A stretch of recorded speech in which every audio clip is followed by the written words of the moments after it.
आइए भगवान के श्री चरणों में अपने इस मानस रूपी हंस को ले जा करके भगवान के उन चरणों में ध्यान लगाएं।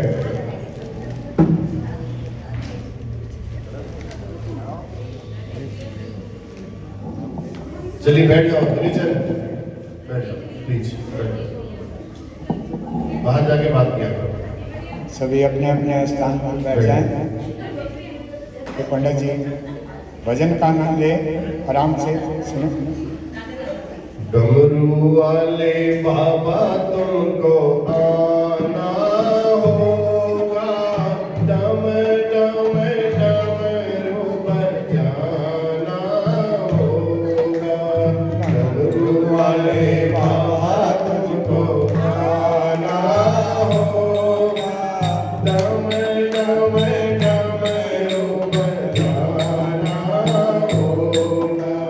डमरू वाले बाबा तुमको आना होगा, डम डम डमरू बजाना होगा। बेल पत्र दूध बाबा आपको चढ़ाएंगे, बेल पत्र दूध बाबा आपको चढ़ाएंगे। केसरिया चंदन माथे तिलक लगाएंगे, केसरिया चंदन माथे तिलक लगाएंगे।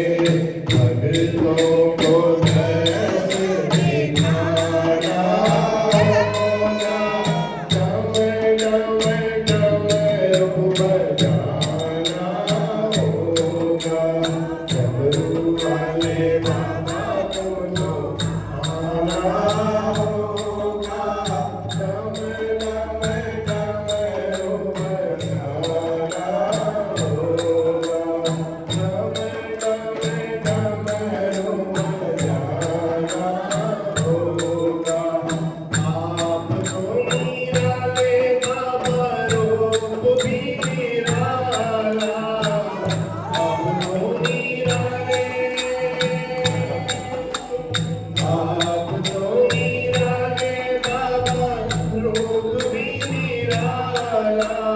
हाथ में त्रिशूल गले सर्पों की माला, हाथ में त्रिशूल गले सर्पों की माला। नंदी पे चढ़ कर आना होगा, डम डम डमरू बजाना होगा।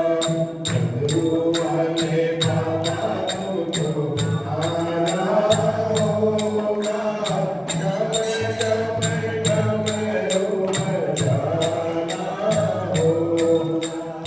कल्याणकारी भोले तुम तो नाथ हमारे, कल्याणकारी कल्याणकारी भोले तुम तो नाथ हमारे। दुख हो सुख हम सबके सहारे, दुख हो सुख चाहे सबके सहारे। भैया को पार लगाना होगा, डम डम डमरू बजाना होगा। डमरू वाले बाबा तुमको आना होगा, डम डम डमरू बजाना होगा। देवों के देव महादेव आज आए, देवों के देव, देवों के देव महादेव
बोलेंगे भी। बोलो आगे बिहारी लाल की।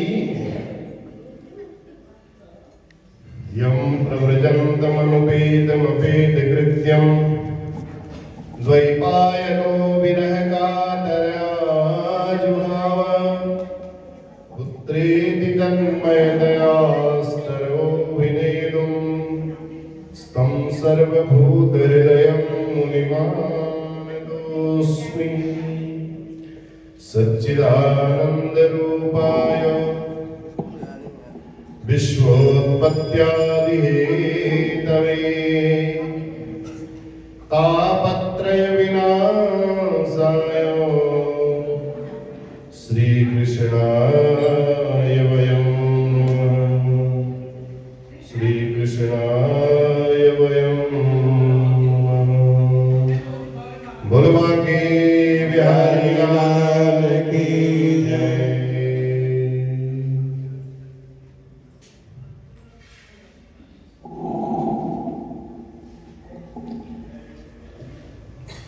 भगवान की ऐसी अद्भुत माया है, ब्रह्मा आदि देवता भी भगवान की माया को समझ नहीं पाते हैं। इसलिए भगवान की कथाओं को जब सुनो तो बड़े सावधान होकर के सुनना चाहिए। वो हमें भी व्यामोहित कर देती है कभी कभी कि ऐसा भगवान ने किया। ये भगवान की सब लीला है। किसी न किसी कारण से भगवान को कोई न कोई कार्य करना पड़ता है उस लीला को पूर्ण करने के लिए। तो ब्रह्मादि देवता भी सब व्यामोहित हो गए भगवान की ऐसी लीलाओं को देख करके। देवता लोग सब मोहित हो गए। तो इसलिए कल नारद जी महाराज जलंधर के शासन में भगवान श्री हरि को लक्ष्मी जी के साथ देखने के लिए पधारे कि कैसे वहां रहते हैं।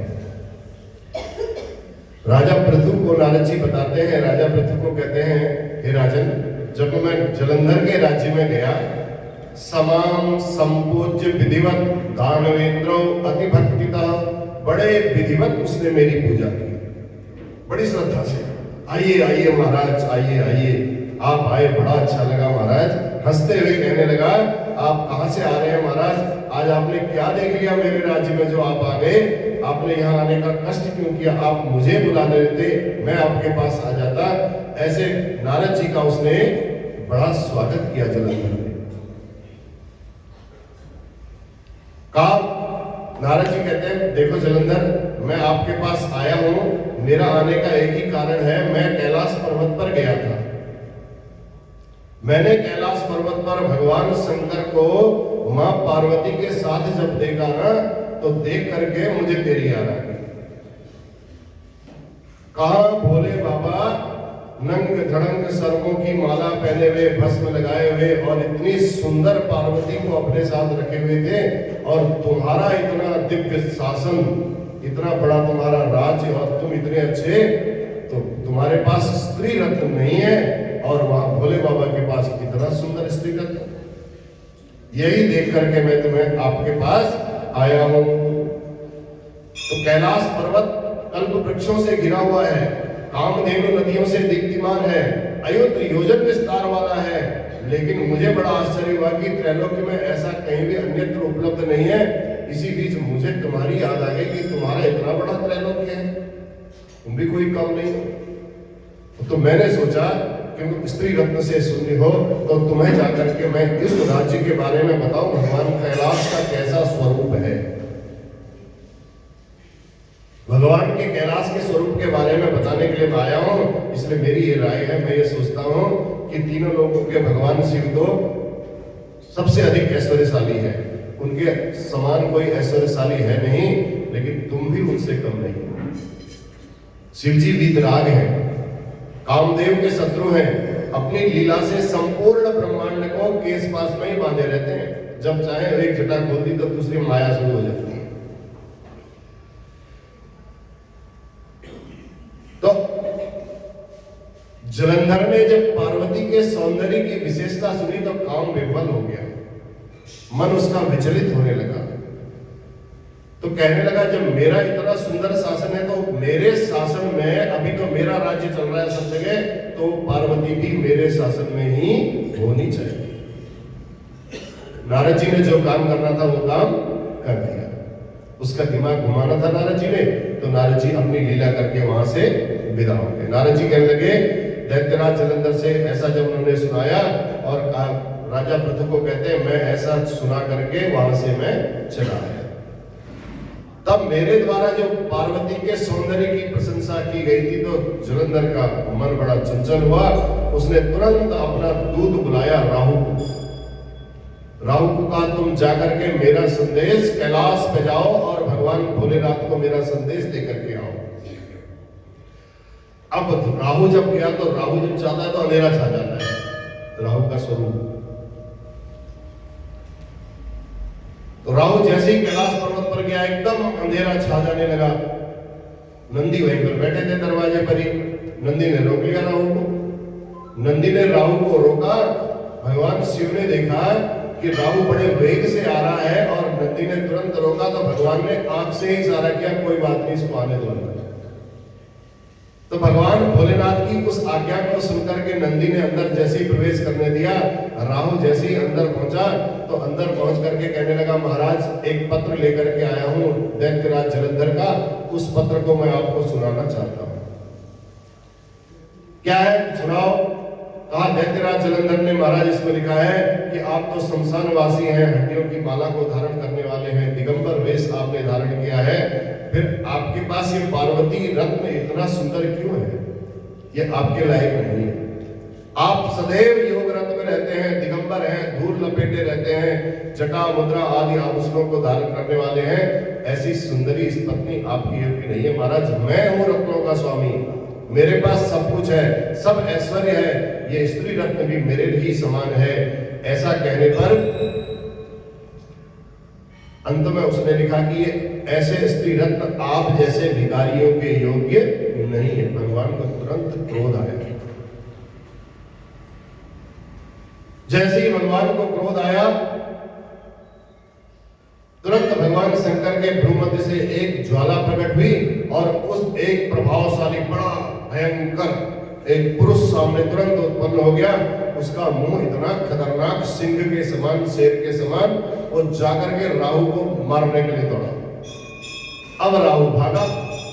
भगवान भोलेनाथ से कहने लगा प्रभु बचाओ बचाओ, अब मैं ये मेरा पीछा कर रहा है। चारों दिशाओं में उस पुरुष ने उस राहु का पीछा किया और चिल्लाते हुए राहु को खाने के लिए झपटा। उस समय राहु बड़ा भयभीत हो गया, भगवान भोलेनाथ को पुकारने लगा। तो राहु ने चिल्लाते हुए कहा प्रभु हे भोलेनाथ आप मेरी रक्षा करो, मैं तो दूत हूं, मैं तो केवल संदेश देने आया था महाराज, मैं दंड का भागी नहीं हूं, दंड के योग्य नहीं हूं, आप कृपा करके मेरी रक्षा करो। तब महादेव ने जब ऐसी पुकार सुनी तो उस पुरुष ने उसको खाया नहीं बल्कि पकड़ा उस राहु को और जाकर के बर्बर नाम का देश था, उस बर्बर नाम के देश में जाकर के उस राहु को फेंक दिया। राहु को जैसे ही फेंका अब वो पुरुष वहां से लौट करके आया। भगवान भोलेनाथ से कहने लगा प्रभु मेरे को आपने उत्पन्न तो कर दिया, मुझे बड़ी भूख लगी, अब मैं क्या खाऊं? भगवान ने कहा भैया अब ऐसा है तो अपने हाथ पांव को पकड़ और इन्हीं को खाना शुरू कर दे, और इसके अलावा तेरे लिए कोई चारा नहीं है, तेरा जो स्वरूप है वो कोई और इसको सहन नहीं कर पाएगा। तो उसने जैसे भगवान ने आज्ञा दी थी वैसा ही उसने करना प्रारंभ कर दिया। सारे शरीर को अपने खा गया, केवल उसका मुंह बचा बस। तब भगवान ने कहा हे पुरुष आज से तेरा नाम कीर्तिमुख होगा और तुम मेरे द्वारपाल रहोगे। बस मेरा आशीर्वाद है, मेरे साथ साथ तुम्हारी भी पूजा होती रहेगी। नारद जी कहते हैं उस दिन से कीर्तिमुख शिव जी के द्वार पर स्थित रहते हैं। और इस प्रकार अब राहु से कीर्तिमुख नाम के पुरुष से छुटकारा पा करके राहु जब बर्बर नामक स्थान पर पड़ा तो राहु का एक नाम पड़ गया बर्बरीक। अब वहां से राहु जब पहुंचा जलंधर के पास, जलंधर को उसने सुनाया महाराज आपने मेरे को ऐसी जगह भेज दिया। अब जलंधर ने जब ऐसा वृत्तांत सुना तो जलंधर का क्रोध और अत्यधिक बढ़ गया, अंग फड़कने लगे उसके, बड़ा क्रोध से विफल हो गया। अब उसने अपनी सेना तैयार की और भगवान शंकर पर आक्रमण करने के लिए जैसे ही निकलने लगा, सबसे पहले शुक्राचार्य जी के दर्शन हो गए। अब शुक्राचार्य जी एक आंख वाले थे, अब शकुन हो गया। थोड़ा सा आगे और चला तो बिल्ली रास्ता काट गई, लेकिन फिर भी उस जलंधर को इतना क्रोध था तो उस क्रोध के आगे उसने कुछ नहीं देखा और वह भगवान शिव पर आक्रमण करने के लिए बढ़ता चला गया। जिस प्रकार वर्षा ऋतु में आकाश बादलों से ढक जाता है, मेघों से ढक जाता है, उसी प्रकार राक्षसों के विमानों से पूरा आकाश ढक गया। इतनी सेना लेकर के गया और जाकर के शंकर जी के पास पहुंच करके कहने लगा, देवता लोगों ने तुरंत समाचार शंकर जी को सुना दिया। कहा प्रभु वो तो पूरी सेना लेकर के आपके पास आ गया है, आप कोई उपाय करो, तब जलंधर से हमारी रक्षा करो।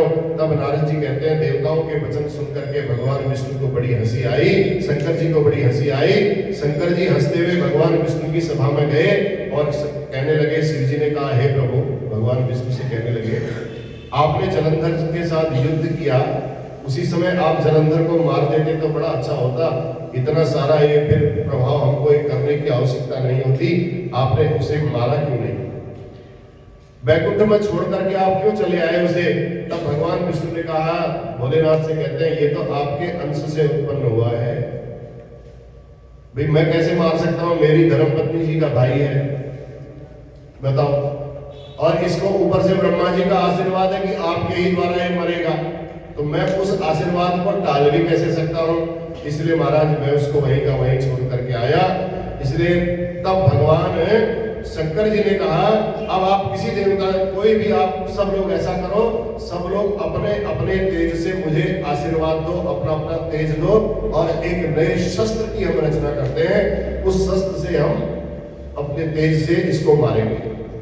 तब भगवान विष्णु ने, शिव जी ने कहा सामान्य हथियारों से मरने वाला नहीं है, इसलिए आप सभी लोग नए नए शस्त्र की रचना मुझे दीजिए। नारद जी कहते हैं तब विष्णु आदि जितने सभी देवता थे सबने भगवान भोलेनाथ को अपने अपने तेज से उस इकट्ठा करके दिया और शिव जी ने सुदर्शन नाम का एक ज्वालामुक्त भीषण चक्र की रचना की, सबका तेज मिलाया उसमें और एक ऐसा तेज वज्र का निर्माण किया।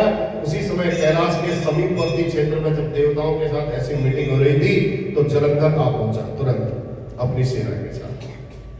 करोड़ों हाथी घोड़े पैदल सैनिक शिव जी के ने अपनी भूत प्रेतों की सेना सारी तैयार की।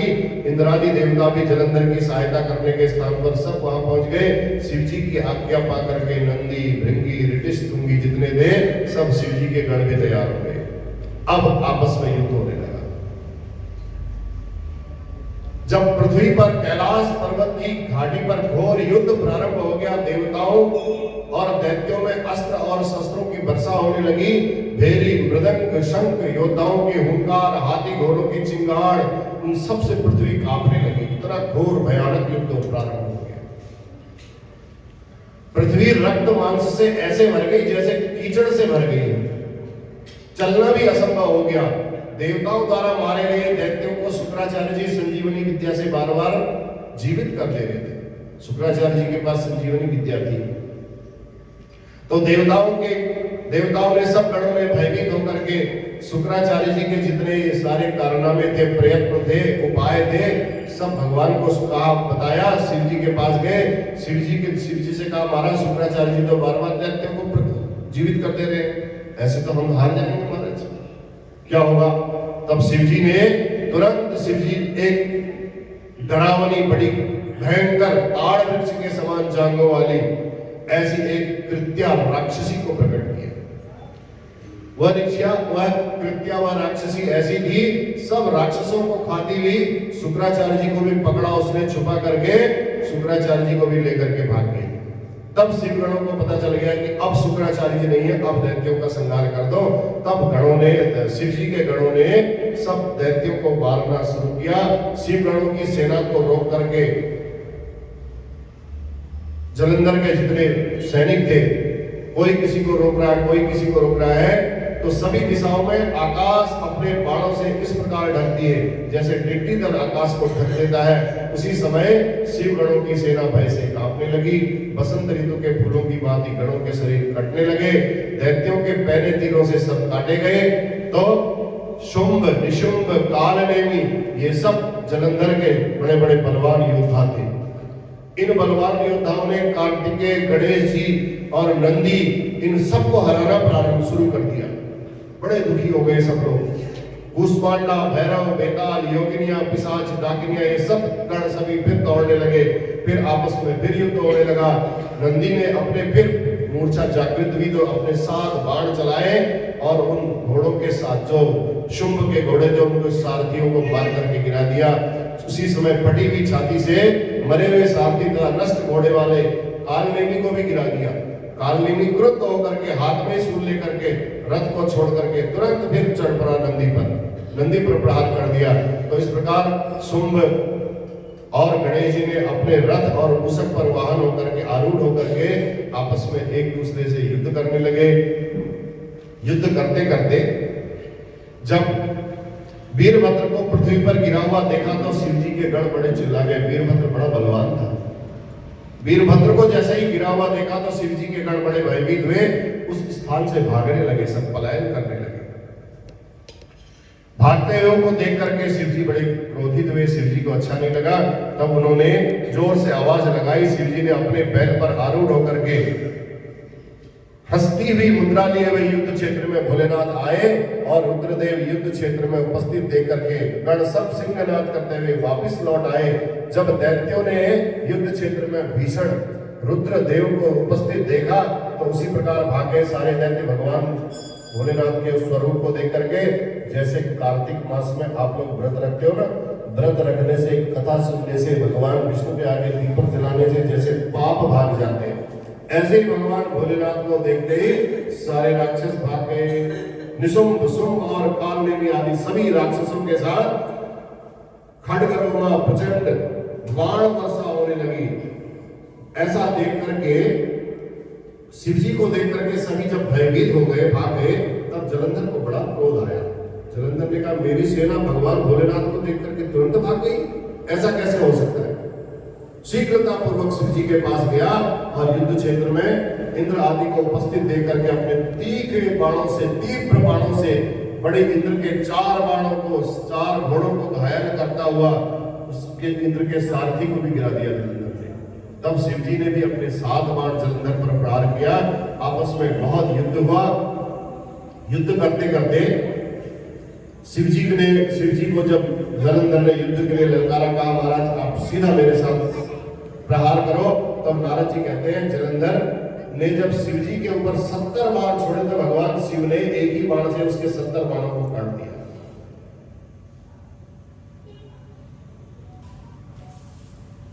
शिव जी ने अपने बाणों के वेग से उसे कोस भर पीछे भी धकेल दिया जालंधर। उस समय जालंधर समझ गया कि भगवान भोलेनाथ को जीतना मेरे बस की बात है नहीं है। ये बड़े हंसते हुए बहुत अच्छी मोहिनी मुद्रा पर यहाँ आए हुए हैं। तो फिर उसने अपनी अद्भुत एक माया रची। जालंधर ने रुद्र मोहिनी गांधर्वी माया की उसने रचना की, जिसके फलस्वरूप गंधर्व और अप्सराओं के साथ उसने तुरंत उसी युद्ध क्षेत्र में नाचना गाना प्रारंभ कर दिया जालंधर ने। अब नाचना गाना जैसे ही प्रारंभ किया तो भगवान भी, जहां भजन होते हैं तो भजन होते होते भगवान भी नाचने लगे। डमरू वाले बाबा तुमको आना होगा। अब भगवान के आगे जब सारे लोग भजन करने लगे, गाने लगे, नाचने लगे तो भगवान भी नाचने लगे। भस्मासुर ने भी तो ऐसे ही किया ना, भगवान से कहा ऐसे करो, ऐसे करो, ऐसे करो।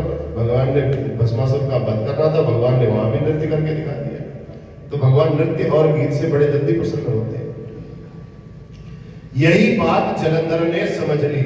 जालंधर ने कहा शिव जी को हराना इतना आसान नहीं है। तो उसने शिव जी जैसे ही जालंधर ने किया, शिव जी भी आश्चर्य में पड़ करके नाचना गाना, उनके अस्त्र शस्त्र सब छोड़ दिए और उनके साथ ही नाचना गाना प्रारंभ कर दिया। ऐसी स्थिति में अब जालंधर ने समझा कि इस समय नाचने गाने में व्यस्त है, काम से विफल तो था ही। युद्ध क्षेत्र में वह शुंभ निशुंभ को खड़ा कर गया, तुम यहाँ देखते रहना, ये जब तक नाच गाना कर रहे हैं तुम यहाँ देखना। और वह उस जगह जा पहुंचा जहां मां पार्वती बैठी थी। जालंधर वहां पहुंच गया। उसने 10 हाथ 5 मुख, वही भगवान शंकर का स्वरूप बना करके, जटाधारी बनकर के, बैल पर सवार होकर के दूसरे शिव का रूप धारण किया। और जैसे ही वहां पहुंचा शिव पार्वती ने देखा कि भोलेनाथ आ रहे हैं, तो अपनी सखियों के साथ खड़ी हो गई, प्रणाम करने लगी। और प्रणाम करते ही जैसे ही उसके सामने में पहुंचने लगी तो उसने बड़े गौर से देखा, उसने बोला ये भोलेनाथ तो नहीं है। जैसे ही देखा पार्वती वहां से अंतर ध्यान हो गई, गायब, अदृश्य हो गई। उधर पार्वती जी ने डर गई, पार्वती जी बहुत। पार्वती जी ने कहा शंकर जी युद्ध करने के लिए गए हुए हैं और यहाँ असुरों ने ऐसी माया रच दी है। तो भगवान विष्णु का ध्यान किया, भगवान विष्णु को पुकारा, कहा प्रभु आप ही मेरी रक्षा करो, आपके अलावा कोई और मेरी रक्षा नहीं करता है, कर सकता है। तब पार्वती जी बोली, हे विष्णु प्रभु, हे प्रभु, क्या आपको पता नहीं है कि दुष्ट जलंधर द्वारा ये अद्भुत कार्य किया गया है?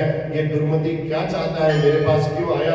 अब मुझे मालूम नहीं क्या चाहता है। भगवान बोले, जलंधर ने अपनी ही मृत्यु का मार्ग आज अपने आप बता दिया कि मेरी मृत्यु कैसे होगी। अपना मार्ग अपने आप दिखाया है इसने। और नारद जी कहते हैं राजा पृथु को इतना कह करके भगवान विष्णु जलंधर की नगरी में पहुंच गए। वहां भगवान नृत्य कर रहे हैं, यहाँ जलंधर पार्वती जी के पास आया है। पार्वती जी भगवान विष्णु के शरण में गई और भगवान विष्णु ने माया से वहां जलंधर की नगरी में भगवान पहुंचे। भगवान ने कहा कि इसकी पत्नी वृंदा इतनी पातिव्रत्य धर्म का पालन करने वाली है, जब तक इसके पातिव्रत्य धर्म को नष्ट नहीं किया जाएगा तब तक जलंधर की मृत्यु नहीं हुई। ये भगवान की माया है। इसलिए मैंने सबसे पहले बोला भगवान की माया से मोहित होने की आवश्यकता नहीं है। तब भगवान विष्णु ने कहा इसने अपना मार्ग स्वयं ही बताया है कि जैसा मैं कर रहा हूं ऐसा मेरे साथ भी करना पड़ेगा, तभी मेरी मृत्यु संभव है। ऐसा कह करके भगवान विष्णु भगवान उसकी पत्नी वृंदा के पास पहुंचे और इधर युद्ध क्षेत्र में रुद्र भी जलंधर की माया से मुक्त हो गया। तब शिवजी ने आश्चर्यचकित एवं क्रुद्ध होकर के जलंधर वहां पहुंच गया अपनी माया के द्वारा तुरंत। फिर वहां युद्ध छिड़ गया और दैत्य भी शिवजी को पुनः आया हुआ देख करके घोर बाण वर्षा करने लगे। सारा आकाश मंडल बाणों की वर्षा से आच्छादित हो गया। अब आगे क्या हुआ? अब वहां कल वृंदा के साथ भगवान ने वहां जाकर के क्या वार्तालाप की, कैसे किया और जलंधर का वध कैसे हुआ, ये हम कल की कथा में सुनाएंगे। बोलो बांके बिहारी लाल की जय। जय जय नारायण नारायण हरि हरि भजो नारायण नारायण हरि हरि श्रीमन नारायण नारायण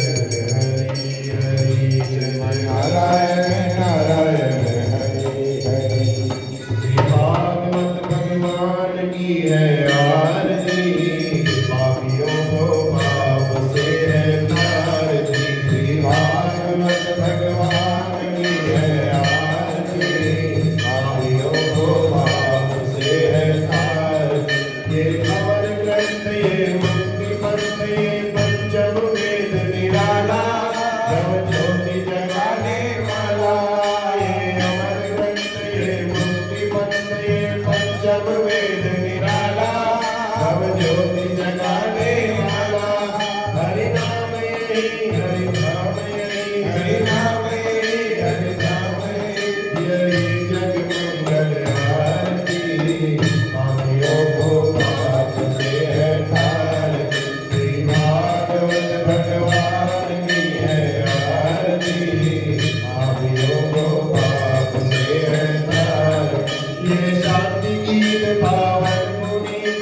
करने वाला श्री राम यही घनश्याम यही श्री राम यही घनश्याम यही प्रभु की महिमा की आरती भाग्यों को पाप से तारे श्री भागवत भगवान की है आरती पापियों को पाप से है तारे कर्पूर गौरम कृष्णावतारम संसार सारम मृगेन्द्रः सदा वसन्तं हृदयारविन्दे भवं भवानी सहितं नमः त्वमेव माताश्च पिता त्वमेव बन्धुश्च त्वमेव त्वमेव विद्या त्वमेव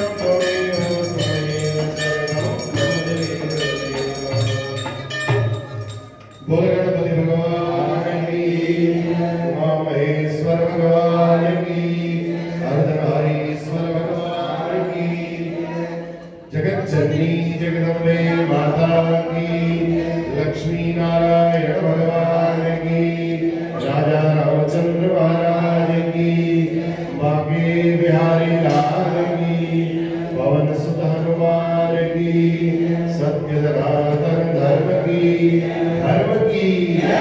अधर्म का प्राणियों में विश्व का गौ माता की गंगा मैया की भारत माता की नमः पार्वती पतये हर हर हर महादेव जय जय श्री राधे श्याम।